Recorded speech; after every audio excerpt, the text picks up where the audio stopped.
Infections tied to a fair in North Carolina. The outbreak of Legionnaires disease is growing, and now health departments are trying to track down anyone who still may be sick and hasn't gone to the doctor yet. 7 News reporter Scotty Kay is joining us live from Henderson County, where they've seen dozens of cases. Right, Scotty?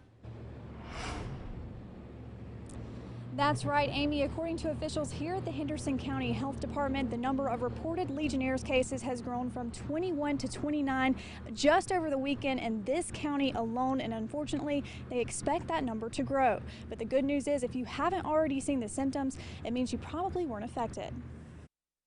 They're generally tied to maybe a single building, a hotel, or something along those lines. The fact that this was at the Mountain State Fair with large attendance makes it a rare event. Health officials are still shocked by the amount of people who contracted Legionnaires' disease and attended the North Carolina Mountain State Fair.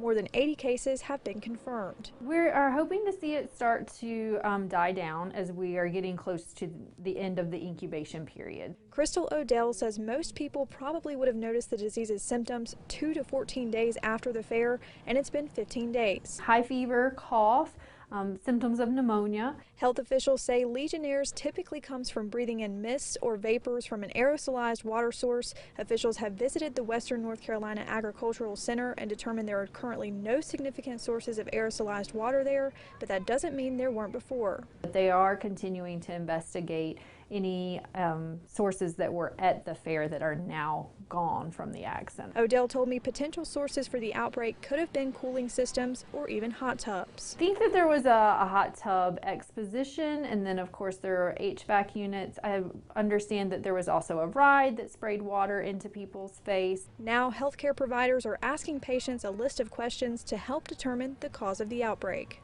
If you were ill and you attended the fair, what rides did you go to? What areas of the fair did you go to? Did you go to a specific exhibit? Now, health officials tell me they'll be emailing everyone who bought a ticket to the fair online to gather and compare that information, as well as to hopefully prevent another outbreak like this from happening in the future. Live in Henderson County tonight, Scotty Kay, 7 News.